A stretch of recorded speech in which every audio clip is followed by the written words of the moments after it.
Morning, Sam. How are you? Morning. We didn't give you a hangover? No, not too bad. Feeling good. All right. That was a good night last night. Yeah, that was fun. Yeah. I won the bet. You won. Oh, you won Did the you bet. see the end result? What was the end result? I don't know. They got battered. Tanked. Yeah. Yeah. Well, you had the Bucks. Yep. Yeah. Yeah, I went Tough Eagles. loss. I went Eagles. Just because my friend Alex. But in fairness, she said to me beforehand they're going to get slammed because apparently they started the season really well and then just went, after they played, was it Bills? They went 5 defeats in a row. Yeah, I think so. They just completely fell apart on the back end there. And then Bucks went, did Bucks go 5 wins in a row after that or something? I'm not Or sure. was that but Bills? Then maybe it was Bills. I've never seen a team like fall apart quite like the Eagles did. So Yeah. I don't know. Dallas fell apart the other night. yeah, that's true. But I'm a Bears fan, so we're usually just like consistently bad, which is kind of helpful. Yeah. I mean, I don't know a lot about football. I'm mainly repeating what people tell me. Yeah. I love the game though. I'm really, really getting into the sport. Yeah. And I think you get to enjoy it more. The best place to watch it actually is in a bar. Oh yeah, it's not. Weirdly, but I mean, some people disagree. Obviously, going to a stadium would be great, but in some ways, when you're in a stadium watching your football, egg ball, it can be quite boring with all the stops. But in a bar like last night, they have like the DJ and the music, so it makes it kind of a Yeah, bit they better. fill it in. Yeah. It's fun. I like it. Anyway, how you been? Happy New Year. I'm good, man. How are you? Yeah. It's been an exciting year to start with Bitcoin, just kind of never stops, but it's been a fantastic start to the year, I'd say. And it's going to be an interesting one moving forward. So I'm excited. These Bitcoin years, there's a lot that happens every year. Honestly, I look at myself when I first got into Bitcoin like 6 years ago, and I do look a lot younger, like significantly younger. You look younger? Significantly more than 6 years younger, like a decade younger. Yeah, like I've been working in the industry for like 3 years now, and it feels both like the fastest 3 years and the longest 3 years at the same time. I mean, there's so much that gets packed into every single day, 24/7 nonstop news. I mean, it can be tiresome at times, but I mean, it's exactly what I want to do with my life. So it's fulfilling, but yeah, I mean, there's just constantly things going on in Bitcoin, which is why it's fun to work there. Well, you're living at the forefront of what may be one of the most important revolutions in the history of the world, like a financial and technical revolution. Hands down. Yeah. That's why we do what we do, right? Yeah. What were you doing before? So before, I was a sports physical therapist working with athletes at all levels. So I was working with the NFL, MLB, D1 colleges, all those athletes. And I would go in there and basically try to prevent injuries from happening in the first place. If you think about like sports organizations, the worst thing that can happen to them is if their star player goes down with an injury, right? Both from a financial standpoint in terms of ticket sales, but also like performance. So a lot of medicine, sports medicine, is about like reacting to injuries, right? So like they happen and then they're like, oh, how do we fix this? But then we kind of flipped the script and said, no, we can probably prevent them from happening. So we developed algorithms and would go in there, test these athletes, categorize them by risk, and then fix them before they started to like build strength or things like that. And then we saw like a lot of drop in the incidence of injuries. Oh, wow. And at the time it was kind of like a new thing, and like different teams started to incorporate our frameworks, and now everyone does it. I mean, it's like just standard practice because everyone understands like, okay, we need to like prevent these from happening. And now there's like so much data. I mean, you have a team. I mean, yeah, but we don't have this level. Not yet. I mean, not yet. We'd But, love like, it. I mean, we had an injury this week to Lee Watkins, our midfielder. He's had an unbelievable season. He's pulled an injury. He's out. It's heartbreaking, right? Yeah. It's like their careers too. It's everything they've worked for. And, but yeah, they have like chips in their shoes now. They track every single thing at the professional level. I mean, it's absolutely insane how much data they collect on these athletes. And so now you can use that data to try to prevent injuries. And so that's what I used to do. And then I discovered Bitcoin, and it just completely blew my mind. And I had this like investing background and had studied financial history and central banking just as a hobby because I was just a geek like that. And so when I found Bitcoin, it just immediately clicked for me because I was like, this is a potential solution to the money problem or central banking problem, whatever you want to call it. And I wanted to be a part of it. Like it wasn't enough for me to just hold it and like benefit from the price appreciation. Like I wanted to dedicate my time to help drive adoption. So then I switched careers, and I'm still licensed and all that stuff. And maybe I'll go back to it one day, but right now I'm just like dead focused on Bitcoin, and that's what I want to do for the foreseeable future. So what was that orange pill moment? How did you discover it? Honestly, my story, I think I just came across some random article. It was like 2017, so the price was rallying. And like I said, I'd studied central banking before. Really like global financial crisis, I really started to focus on what is going on here in terms of Wall Street, because there's like this famous picture of these two bankers who are walking down the steps of either like the Treasury building or the Federal Reserve, and they got this shit grin on their face. And this is during the global financial crisis when everyone was, struggling, and I'm looking around and there's homeless people, homeless camps, like I'm walking through campus, and you got these bankers just laughing, walking down the steps. And this was during the bailouts. And I wanted to understand, like, why are they so happy? Like, I just like looked at that picture. I was like, why are those guys so happy when everyone else is struggling? And I started to go down this rabbit hole of central banking and what happened there, and kind of the corruption and basically that Wall Street plays by different rules than Main Street. And it was kind of a depressing rabbit hole to go down because I didn't really see a solution. I felt like they were so big, so powerful, captured the regulators, captured the politicians. It was hard to see how central banking would ever change. And so then I just focused on other things. I focused on, I changed majors because I was completely disillusioned. I was a business major and I switched to physics and biology. And then I went down my path of my career. But then when I found Bitcoin, I was like, holy cow, this could actually fix this. Probably what I consider the biggest problem. And so it was really just a function of like understanding the problem. And then when I got orange pilled, it was really just like one article. It was like Satoshi Nakamoto, kind of blew my mind at how nobody knew who he was. And I was like, no way, like this can't be real, right? Like this random guy or girl, whatever, created this thing and nobody knows who he is. Like what?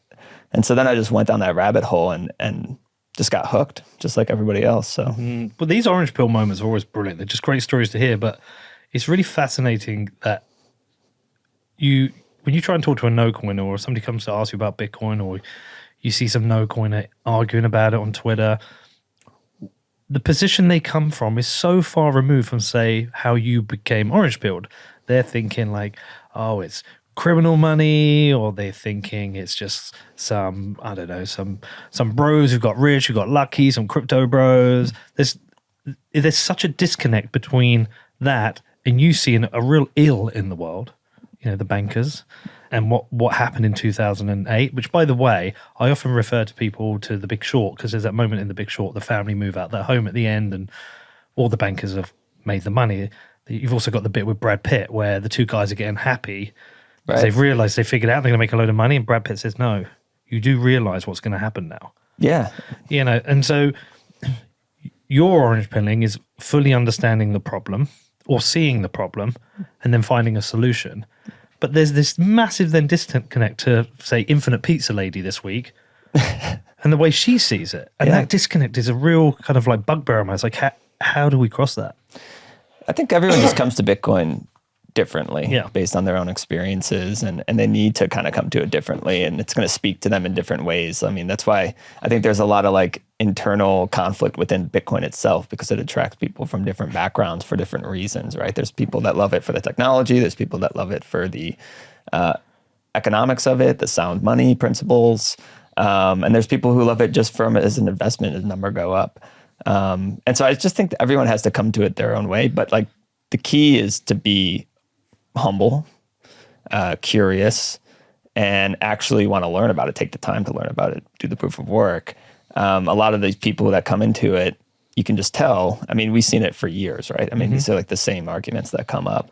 And you can instantly tell if somebody's kind of being genuine that wants to learn. And for those people, that's when I spend time with them, and I'll actually be like, hey, if you want to learn, like, and answer their questions. But if I feel like they've already made conclusions based on a little bit of work and they're really stubborn in their views, then I just don't waste my time because they're not ready. I mean, maybe they might be ready somewhere down the road if they kind of change their minds, which takes a level of humility to do. But I just learned that I'm not going to waste my time for people who aren't ready to do it themselves, because ultimately it has to come from inside, I think, of like being open-minded, curious, and challenging your own views. And then if you need somebody to kind of guide you through that process, once you're ready, then I'm happy to help. Great. And when you went down that Wall Street rabbit hole after 2008, what you said earlier that Wall Street plays by different rules. But what are these rules? Is it that they're essentially a wing of the White House? Well, you know, it's people have called it like socialism for Wall Street and savage capitalism for Main Street, right? I mean, when they feel like they can get bailed out by taking any kind of risks. I mean, that's what I mean by that. They play by different rules. They can basically take any kind of risks, and then they get bailed out if they get into trouble, right? And then it's a little different. Is the bailout based on them having friends in high places, or is it because they know that they're not going to allow some kind of systematic collapse? Well, now they've become so big to fail that, you know, it's almost a ladder, and that's like the moral hazard that's created when they did these bailouts. That's the long-term consequences of, you know, trying to paper over these things in 2008 was it created moral hazard, which leads to more risk-taking behavior where they just say, well, why not we just try to make loads of money by doing these the riskiest trades, piling on leverage, because they have to bail us out because we've grown too big, and we're going to collapse the system if we fail. So I think it's a little bit of both. So you think since 2008 they're taking more risks? Because I was under the impression that the regulations that came in after 2008, well, there's a lot of stress testing now in the banks. So the banks themselves, they like that's what I think the risk just shifted. Right now it's into these like shadow banking, where it's in these like private equity firms, and where it's a little bit more opaque where the risk lies, but the risk is there. I mean, the leverage is there in the system. It's just not really in the banks because of all these Basel requirements and regulations that came down. Usually, like whenever there's some kind of systemic issue, it doesn't occur in the last one, right? Because they usually clamp it down with regulations, and then it kind of shifts somewhere else. And so I just think it's hard to know where it is right now. It's kind of like gone underground, a little bit more opaque in these private markets, but it's there. It's there. So sorry, because I interrupted you. What were these different rules that Wall Street had?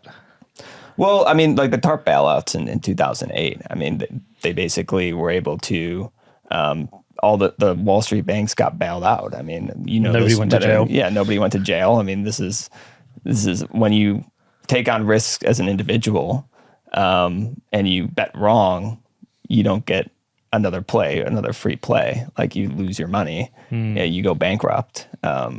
These institutions got basically a free play, made a bunch of money, and then got bailed out after their bets turned on them. So that's kind of what I mean by that. Their bets turned on everyone, really. If you have a look at what happened to the jobs market or the housing market afterwards, I think that's what the Big Short did really well. It let you realize that the innocent victims were the people who lost their jobs or lost their homes. Yeah. I mean, we know what happened with One West, and what happened with all the forced foreclosures that happened on people. We know all of this. Yeah. They basically, Wall Street during the global financial crisis was knowingly giving out these loans that they knew were garbage, and then even trading against their clients. That's what we found out in the hindsight, right? But I love that movie. The end is interesting, like you mentioned, because I just remember there's that one scene where that man in Florida has a family, and he's like, man, what do you mean? Like I have a mortgage on this house. What do you mean? Like my landlord's not paying? Like, what do you mean? Because he had no idea that all this was happening. And he's like, man, I got 2 kids. And then at the same time, when I think, who's that actor? I forgot that actor, but the main character, Steve Carell. Yeah, Steve Carell at the end. He's like, they got away with it. And they knew they'd get away with it, right? Yeah. Before he sells and makes a ton of money, he feels so guilty. But he's like, man, they knew they'd just get away with this. So, and then you see the same family living out of a car. Right, exactly. Yeah. So, I think they did a good job, like showing the real victims.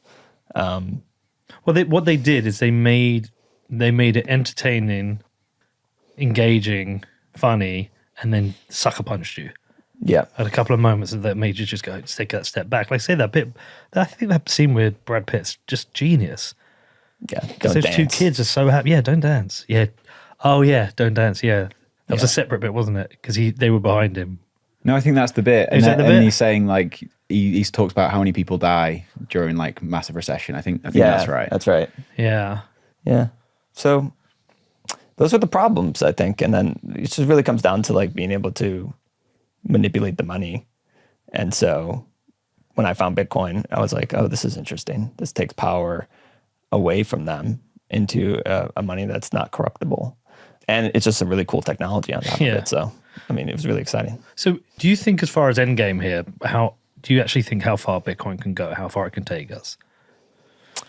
In terms of like what eventually happens to everything? Like, do you think the full hyper-Bitcoinization? Do you think full paradigm shift in everything? Yeah, I do. Over a long enough time frame. I think we're just talking time frames here, but like over a long enough time frame, yeah, I think it would make sense that, I believe in the thesis that Bitcoin's monetary properties will help drive out weaker money, and it'll kind of be more attractive over the long term for people to hold in a money that holds its value over time. And I think the more and more people do that, the more, it's kind of like money is a zero-sum game. So, I mean, you have to like sell dollars to acquire Bitcoin.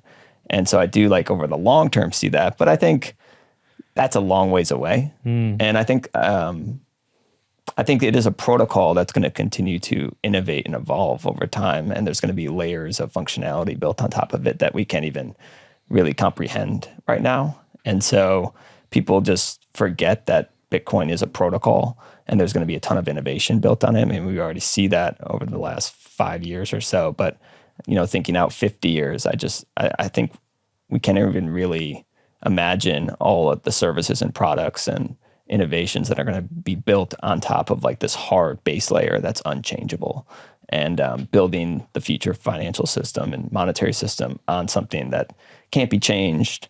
A really strong foundation, I think, is going to lead to more prosperity and a more stable global monetary system over the long term. Yeah. So, I think there's a lot of unanswered questions of what do banks look like? Yeah. What do mortgages look like? What does corporate structure and governance look like? What does equity in a company look like in a Bitcoin standard? Yeah. Those things I just can't even comprehend. Yeah, I know. I mean, I feel like smarter people than me have like focused on some of these concepts and tried to think through how they work. But like I said, like I think it's hard for us to imagine what that's going to look like 50, 60, 70 years down the road. But I hope I'm around to see it. So. Yeah. Well, so I guess some of the work you've been doing is almost like, I guess we're going to have some kind of war, but maybe not war, but these competing financial systems and technologies over the next 10, 20, 30, 40 years, which is really our decentralized world of Bitcoin with decentralized governance versus our centralized fiat system, which is trending towards CBDCs. Yeah. And that it's two competing groups, which is the bottom-up, middle-out Bitcoin decentralized group versus the centralized elite the WEF, the IMF, the World Bank, the BS, all these fucking organizations who are incentivized to push control. Yeah. With their, so this is I don't know if it's a war. It's just competitive monetary ideologies. Yeah, I'd say competition is returning to money finally, and that's what central bankers hate so much. They basically had a monopoly on the money, but technology is changing that game. And I wouldn't really.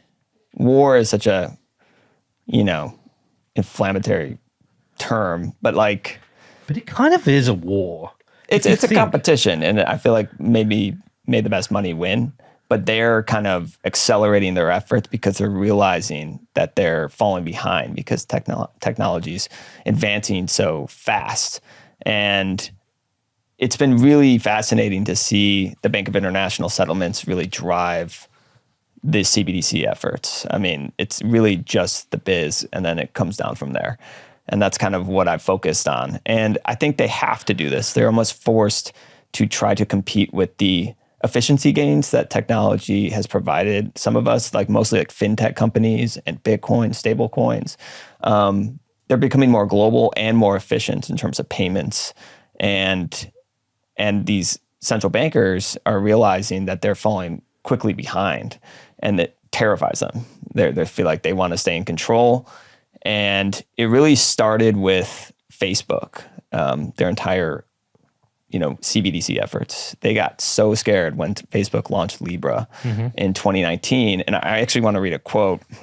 This was Augustin Carstens. This is the general manager. It's just the fat prick on the screen. Yeah, he's a larger fella. This is before Facebook launched. He's a prick though, right? Yeah, and he's objectively fat. Correct. So fuck him. You said nothing wrong. Yeah. No, he's. It's funny. He kind of looks like Jabba the Hutt. Now you've made him green. 3 greens and a red.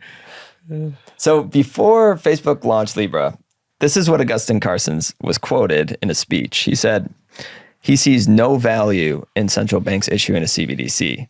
So far, experiments have not shown that new technologies would work any better than existing ones. There is no clear demand for CBDCs on the part of society. There are huge operational consequences for central banks in implementing monetary policy and implications for the stability of the financial system. So that was in March 2019. Facebook launched in June 2019. So almost like 3 months later, basically 3-4 months.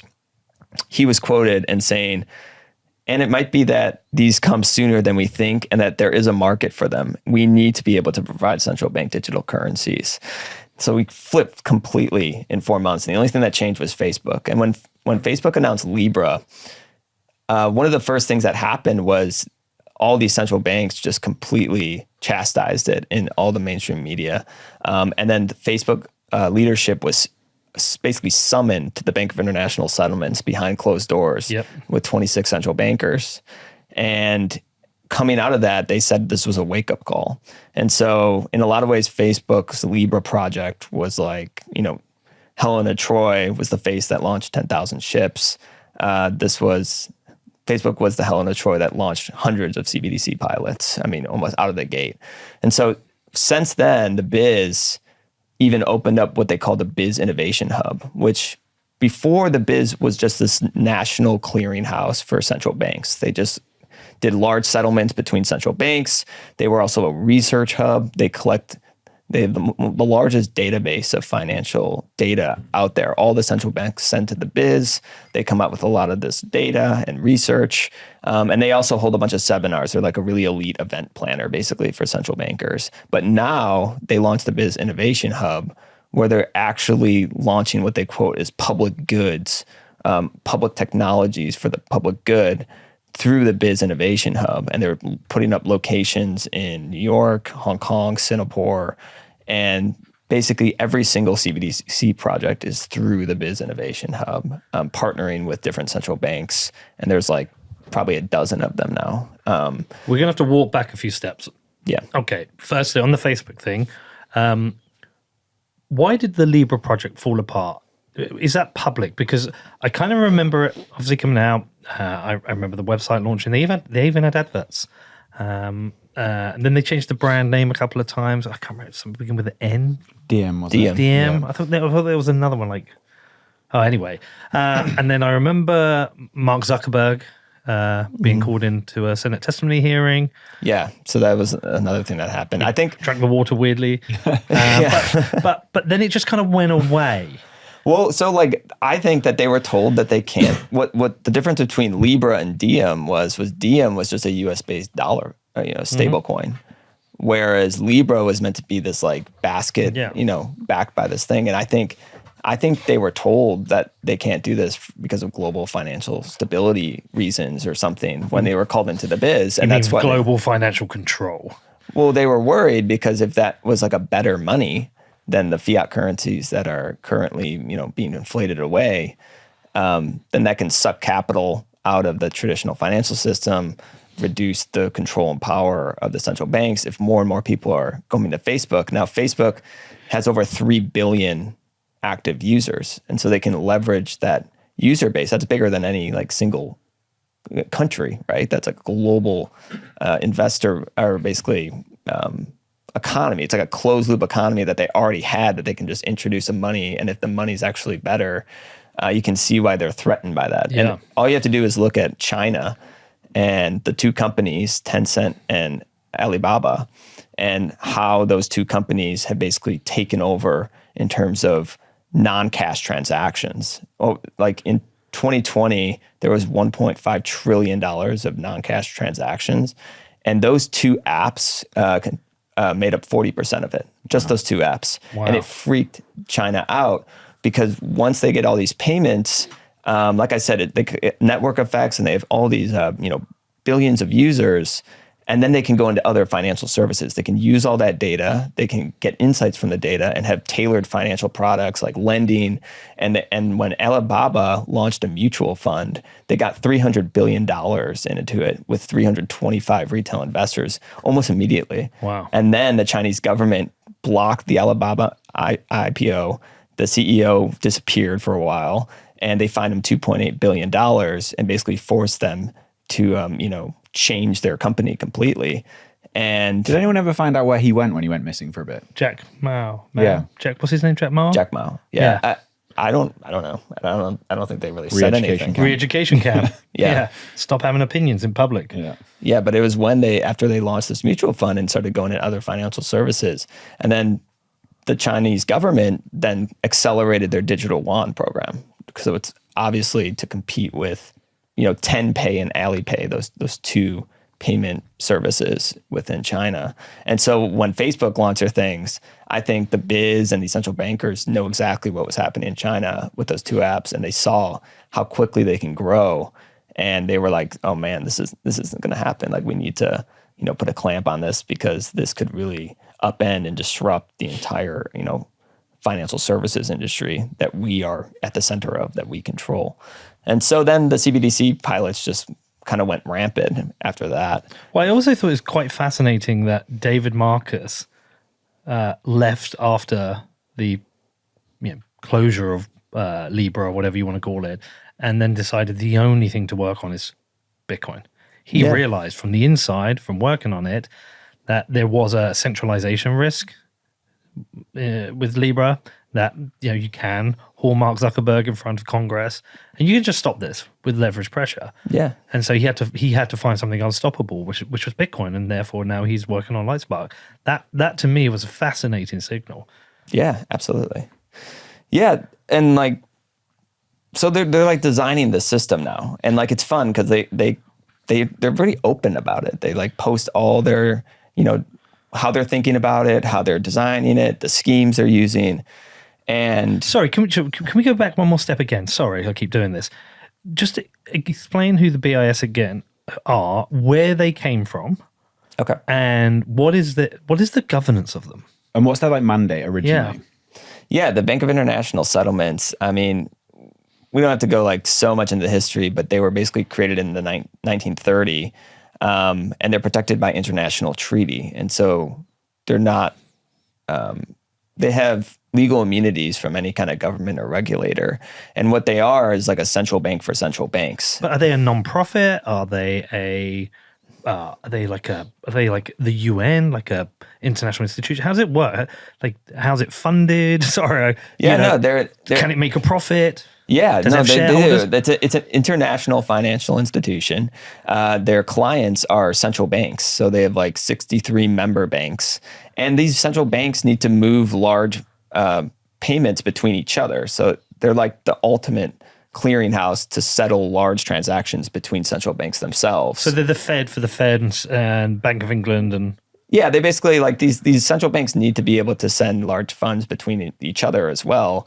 And they need this large clearinghouse above them to basically send the funds, and then they collect fees and commissions based on those banking services to central banks themselves. And so they make a profit.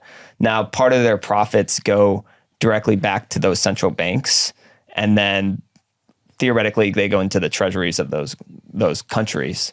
But they have two other funds where they're part of their profits go into them, and then they use those funds to just like any other bank, invest, and they're really opaque about what they do with those profits. But do they have shareholders? The shareholders are the central banks themselves. Okay. Yeah. So they're protected by international treaty, but under what law? Is it international law? Yeah, no, they're protected by international treaty that was signed at the Hague Convention in 1930. They originally came into existence because out of World War One, German had to pay these war reparations, and there was a ton of conflict. Like paying France and England. Germany was like blamed completely for the war, and they needed like a bank, like a neutral bank, to help kind of facilitate these war reparation payments.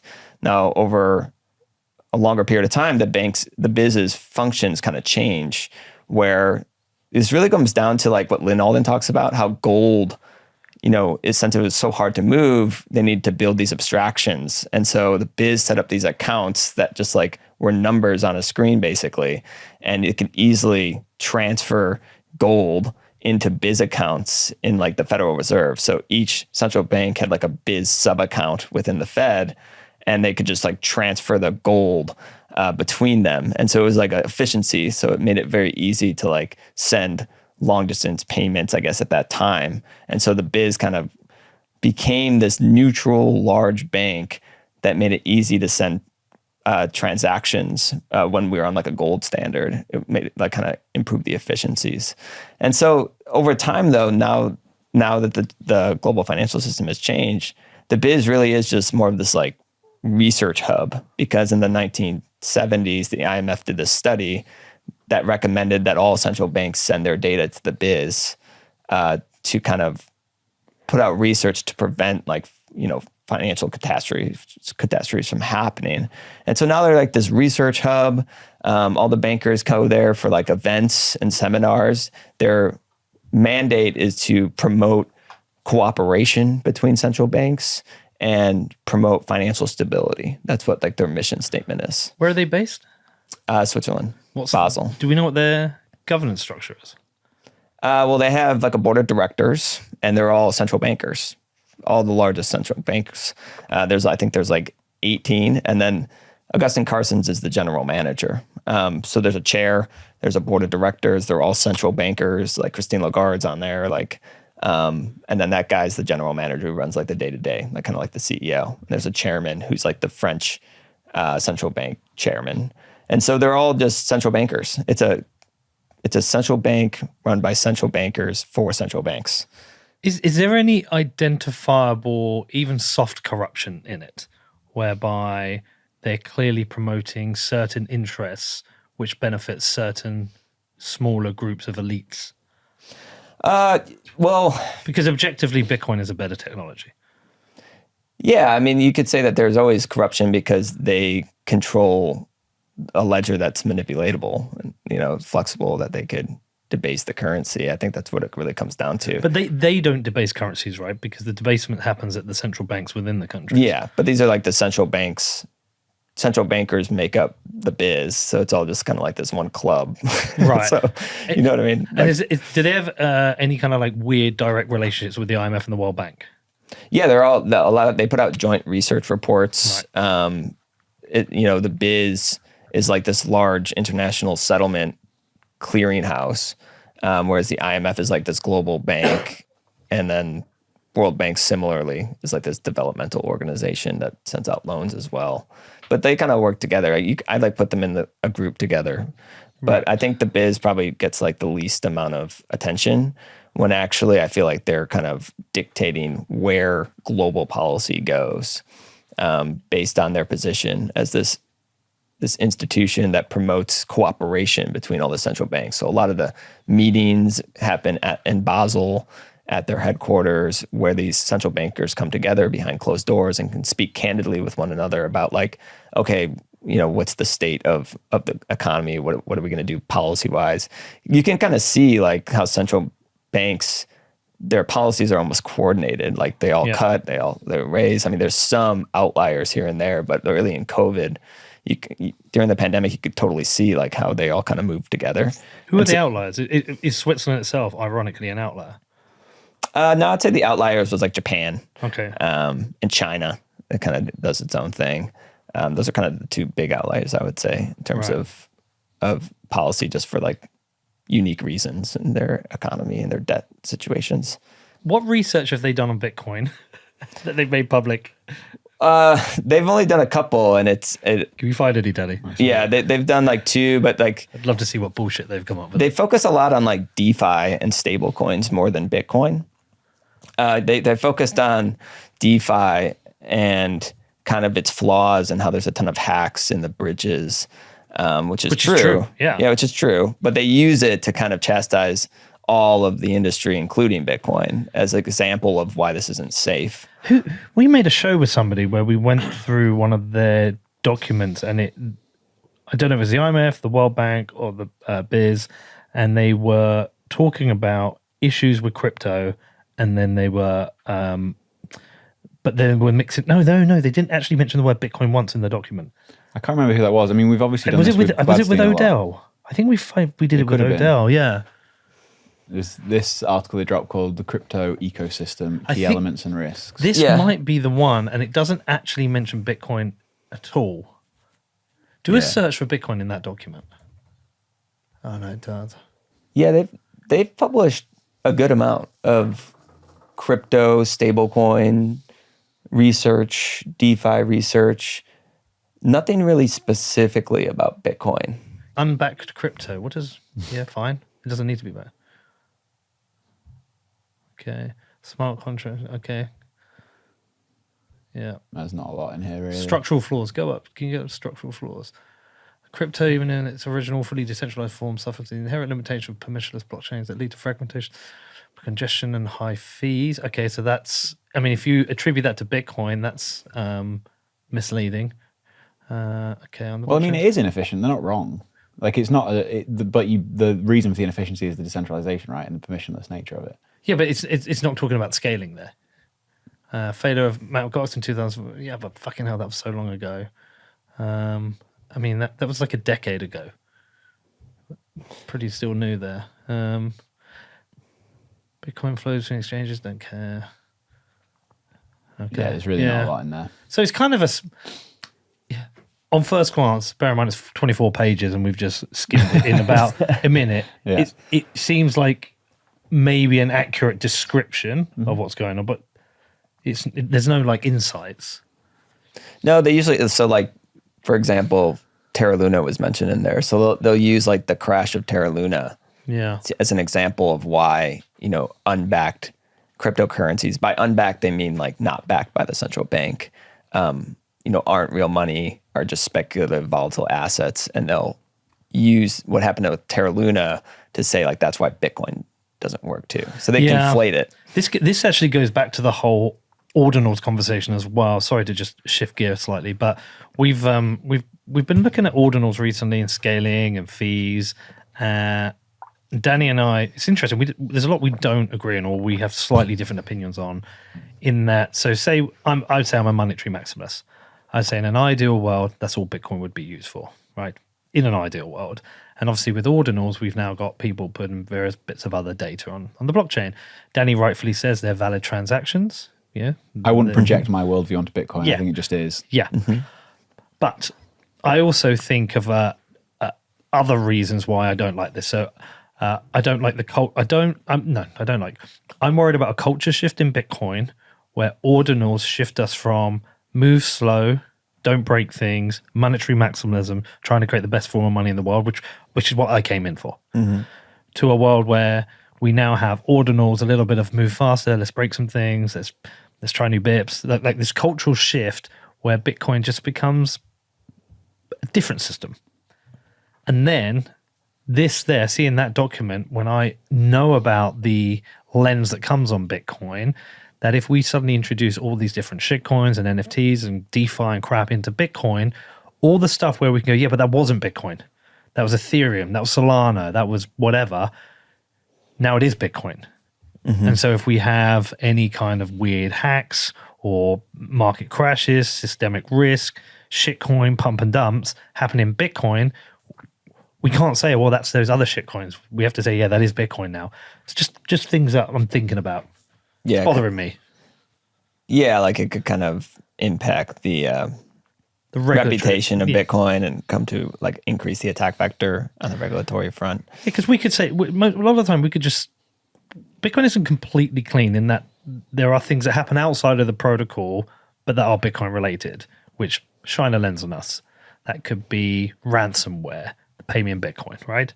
That shines a negative light onto Bitcoin, even though Bitcoin is itself just a protocol. it gives somebody an attack vector. But Bitcoin's as pure money, Bitcoin's quite a clean system. Yeah, and I think, I don't know, I kind of agree with Danny. Like, I agree in like if it's a valid transaction and people can use it how they want to, if they're working within the parameters of the protocol, if it's within the rules of the protocol and they're not actually changing the fundamental rules, and there's still 21 million. I think what you see is it's like these fee cycles and the way that block space is used kind of changes over time.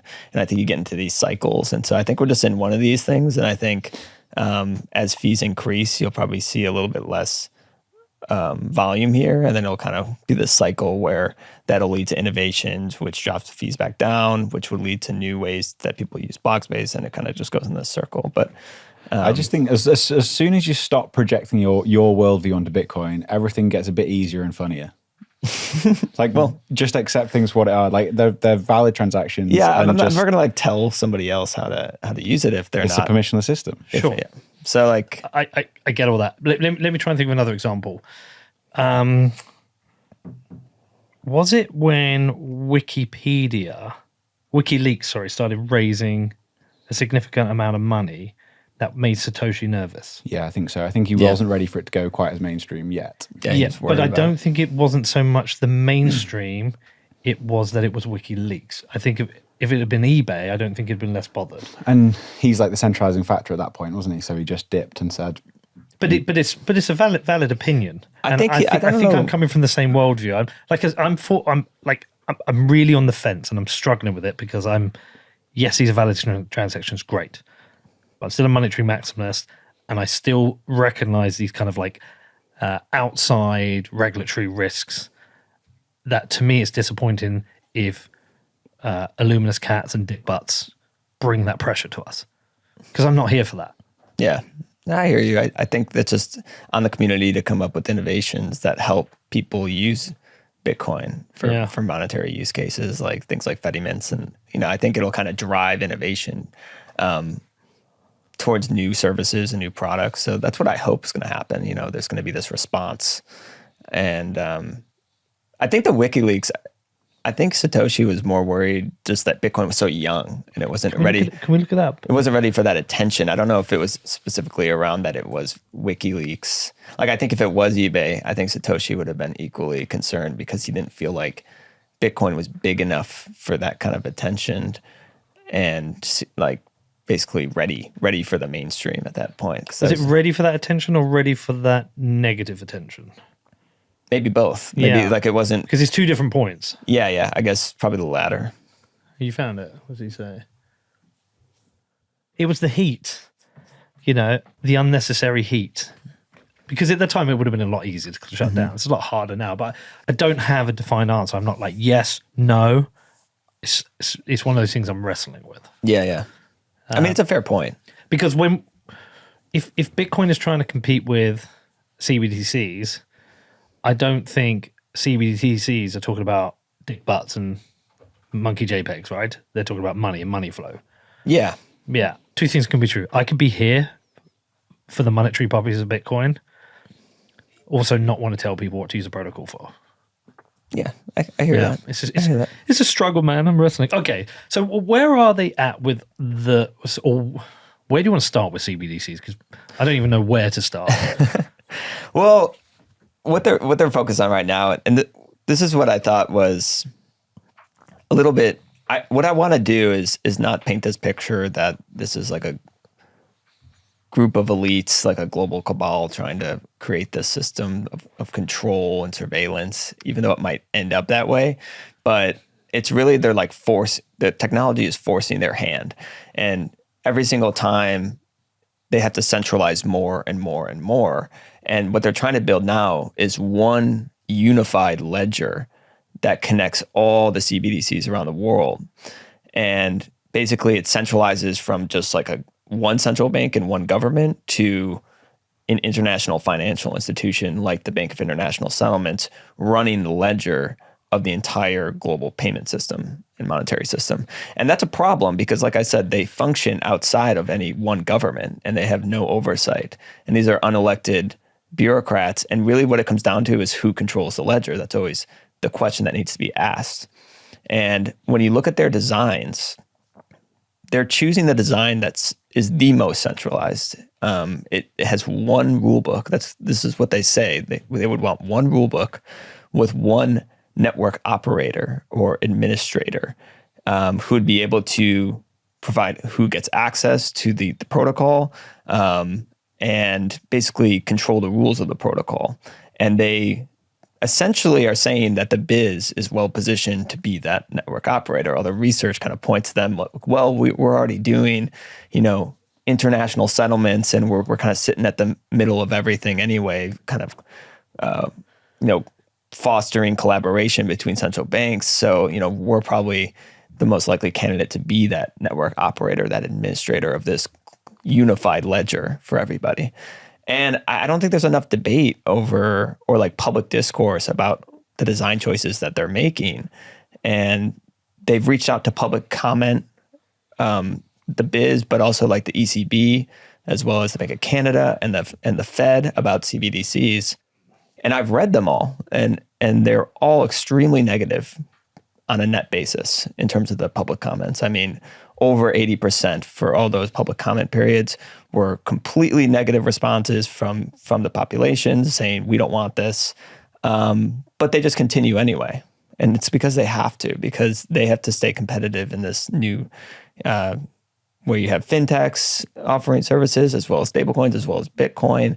They have to just continue to centralize. And it has like, what they find is that they don't even know if this design is going to actually do what they want, which is improve the efficiencies of cross-border payments and things like this, because it doesn't actually fix the underlying problems of why cross-border payments remain expensive, which is that there's different jurisdictions with different regulations, and they're not all interoperable, and there's so much cost. That's why you have this like correspondent banking system that still costs like 10% on average and takes 2 to 3 days. When they build this like unified ledger, they'd still have all these like issues in terms of like different regulations, and it could still be expensive. It could be extremely costly. And then there's like the component of privacy and surveillance. And even they like say like, I'll pull this one quote. I think it's powerful to use their own quotes against them. But even they say, of course, technical design alone may not be sufficient to counter concerns that public authorities would use CBDC systems as an instrument for state surveillance and control. It is easy to imagine how sensitive transactions data could allow authorities to track individuals and block their access to CBDC payments. That's the biz's own research, but they continue forward anyway. And so what I want to like note is just there should be more public discourse and awareness about what they're designing, because maybe we could at least, if they're going to do it anyway, which I think it's inevitable, like maybe they can at least design something that's a little bit better than what they're designing right now, which is like the most centralized version of this unified ledger global CBDC system.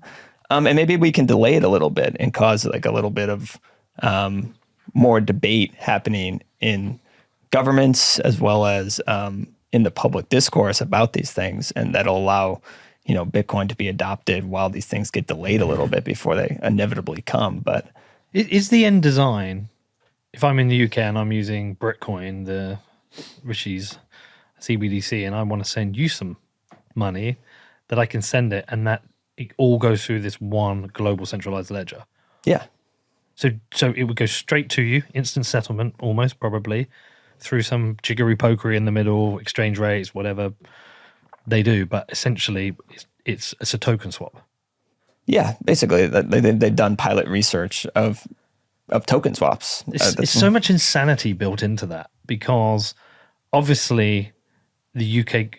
So would the UK government be giving up control of their CBDC to be managed by the biz? Well, likely they'll have different. It'd be basically a permission blockchain where there'll be like different notary nodes, is what they call it. It's just funny because they're like recreating the same system, even though Bitcoin solved the double spend problem. They want to maintain control and say like, we need a digital notary to basically like these different validator nodes, which would be different central banks, would all plug in, and they would be able to just verify the transactions. So they're basically like incorporating middlemen and trusted third parties into these this distributed ledger technology that they're building. And it's kind of like the exact same system that we have, right? I mean, it would just be a third-party middleman, but it would be like via a validator notary node is what they called it, and who would validate the transactions, allow it to go through to prevent any kind of double spending from happening. But at the top, what you have the validating nodes, which would be like the Bank of England and the Fed, but there would still be a protocol administrator or operator who would actually control access to the nodes and actually run the whole thing. And that would be the Bank of International Settlements. And ultimately, they would be they would have the power to change the rules of the protocol, restrict access for countries. So they could turn a country off. Yeah, they could turn a country off and block them from the protocol. And but does that mean their whole financial system will fail? Well, I mean, looking down the road, if it really does become where CBDC is the only thing available and you shut off the money of an entire country, I mean, that would be very problematic. Does that then kill Visa and MasterCard as well? What's the role of Visa and MasterCard in this world if they're not providing credit? That's a good question, actually. I would have to think through that. Because at the moment, I use my, so if I don't know, so when I buy something here, I can use my Visa from a bank in the UK. I can scan it. And look, I pay an additional fee because there's some movement of money. I don't know what it is, $1 each time I want to use my card, whatever.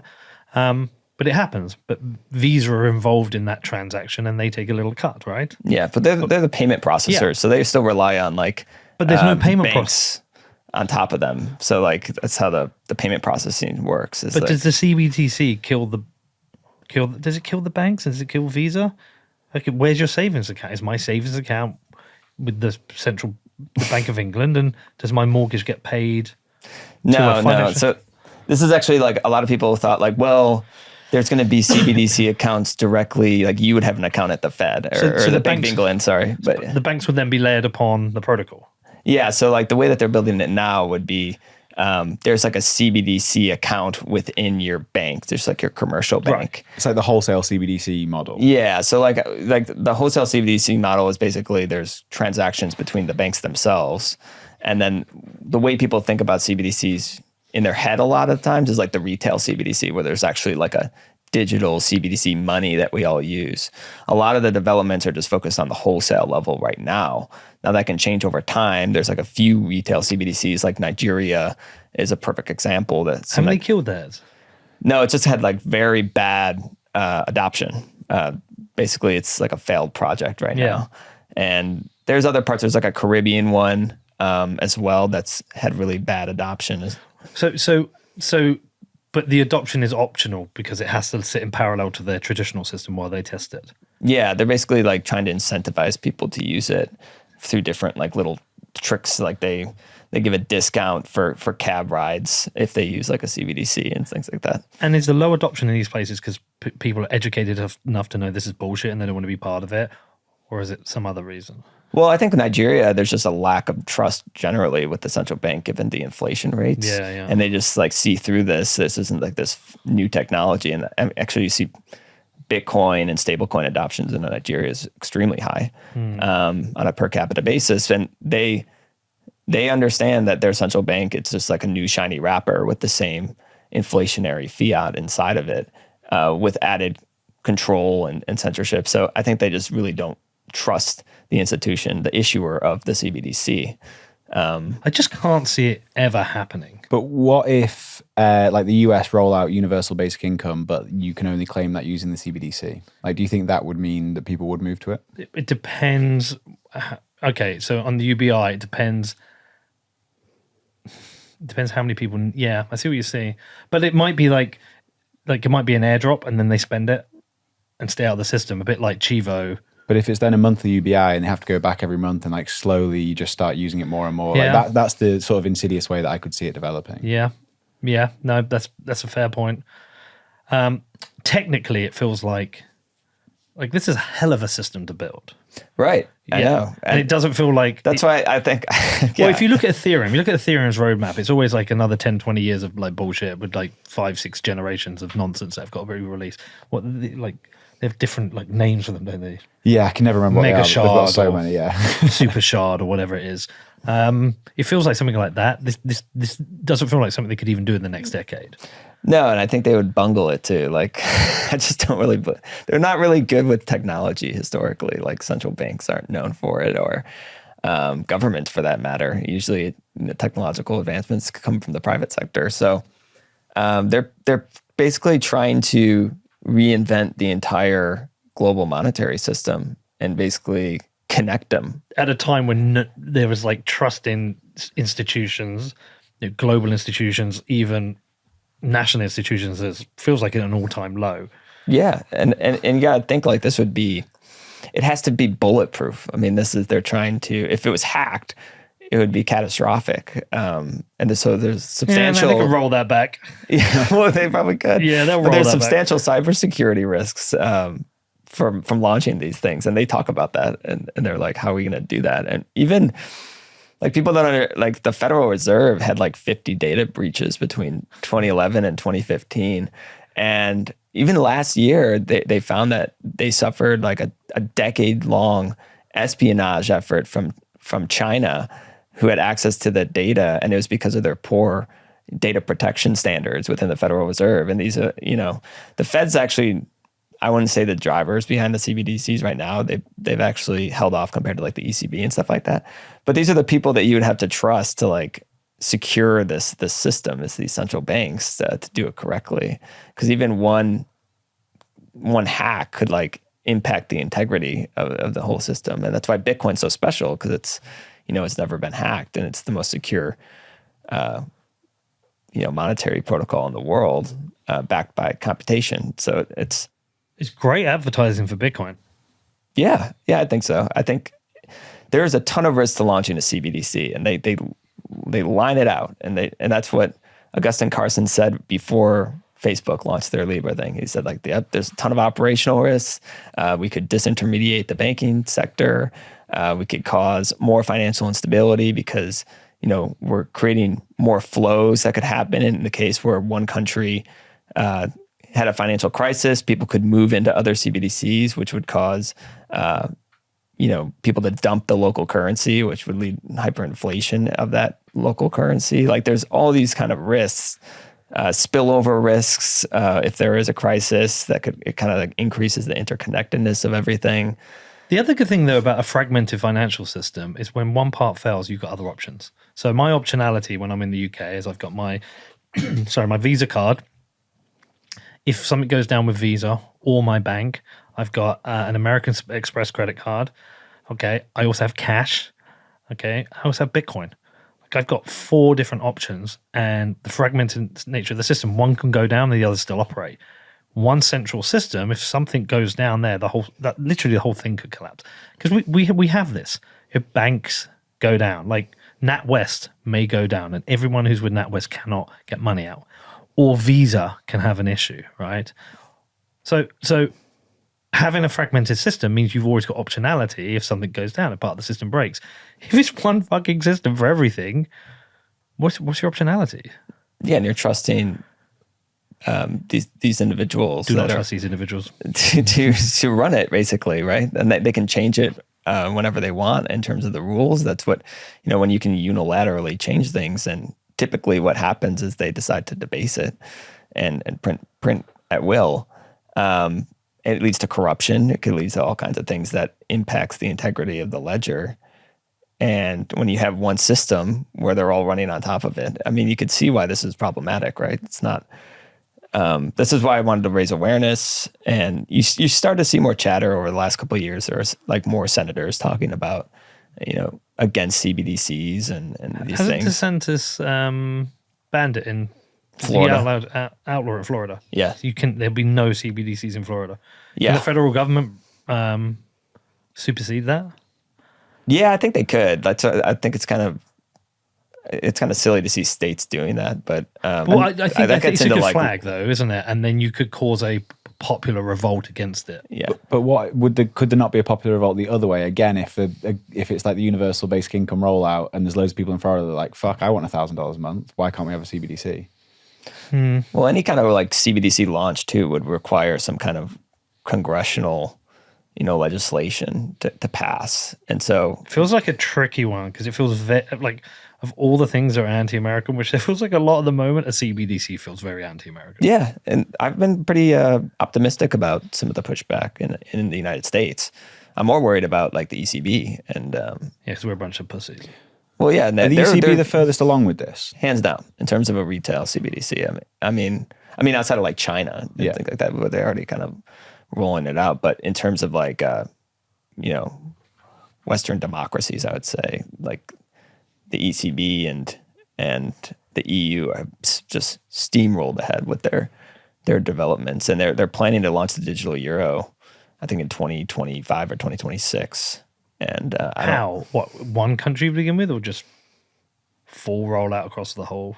Yeah, I EU. think they're planning on just rolling it out. Like, yeah, they're going to keep cash, they say, which is a little bit it's not hypocritical, but it's ironic because the reason that they're moving towards a digital euro is because they say there's been a decline in cash transactions and more people are using digital transactions. But at the same time, they say, oh, but cash is going to stay around. Well, but they have to say that, even if they Right. know it's going. Right. Like it's a one defense. Yeah, but like that's there's been a lot of pushback in the United States because I think it doesn't really align with American values.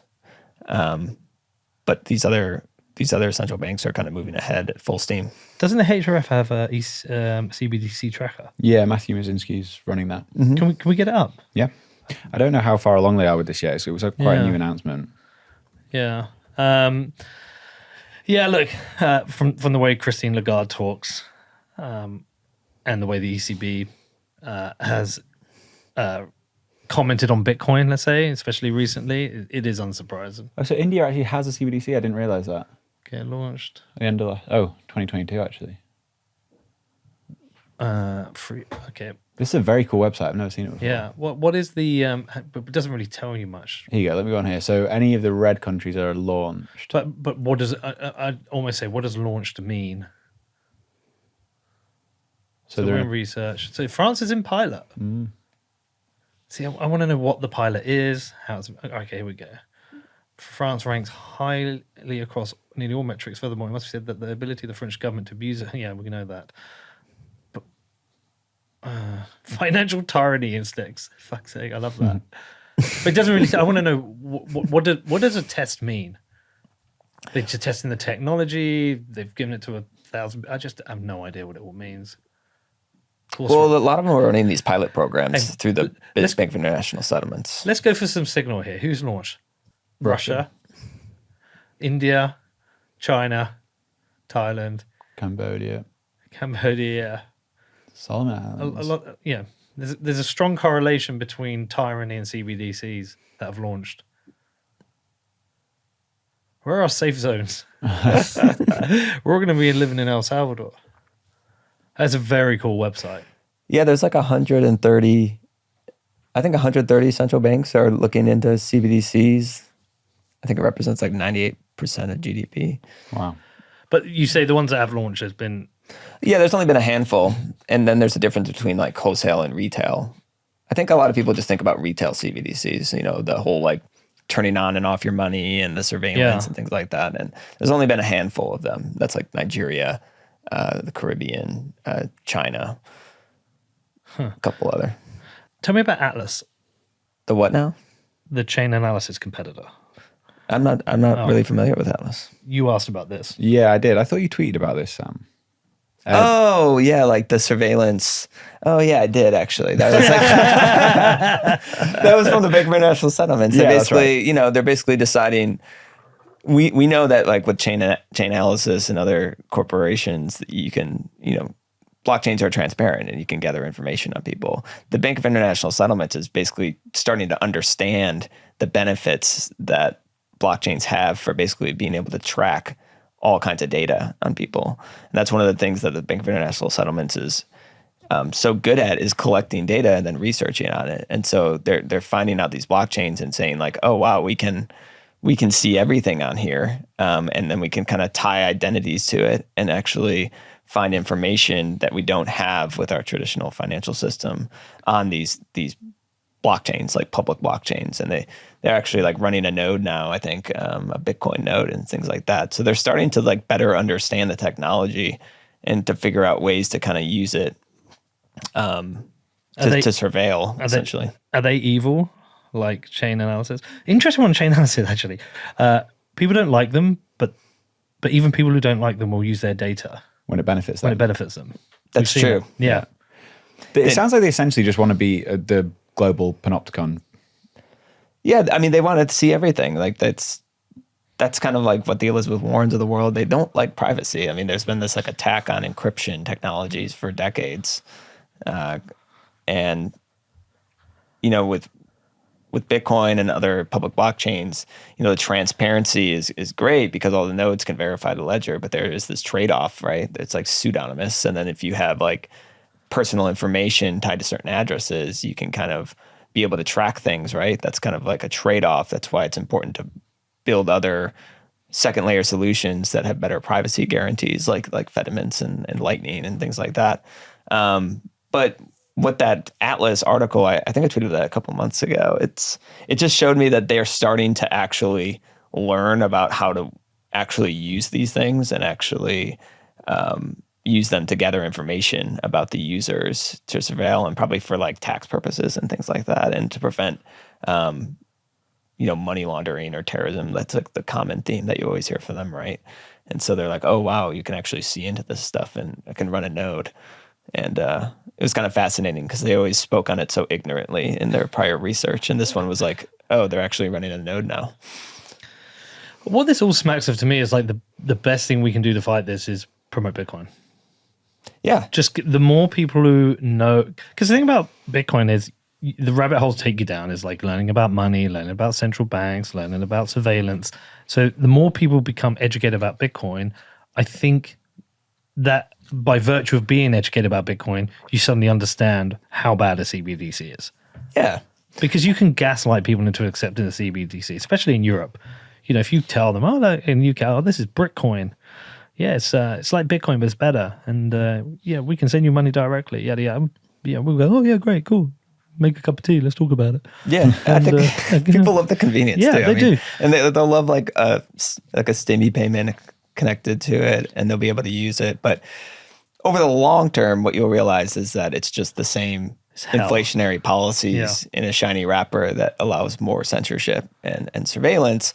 And I think when they'll look at their neighbor who's adopted Bitcoin as their purchasing power isn't being eroded away over time, and they're in a more free monetary system, I think over time, like people will just understand, like, oh wow, like he's doing better than me. Well, that's why. I mean? Yeah, that's why I've become more pro ETF.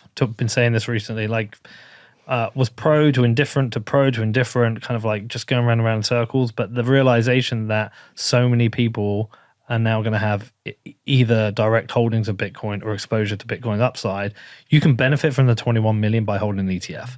And so even if that is the route that some people have their purchase power protected, they're going to learn about Bitcoin. So actually, like, I'm kind of pro ETF now. I know there's risks and we should observe the risk and we should hold to account the issuers. But at the same time, if we can get Bitcoin into as many portfolios as possible, even if it's a 1%, 2%, 3% allocation, we're orange pilling them very quickly. We're explaining to them how to protect their purchasing power. So like, I'm pro ETF now. Yeah, I'd say it's like a Trojan horse, I would say. You know, it's just going to get more people. Like I kept saying, like, I don't know which of these ETF issuers will win. Like, it's probably going to be some of the larger ones. But I know Bitcoin's going to ultimately be the winner in terms of just interest, capital, education.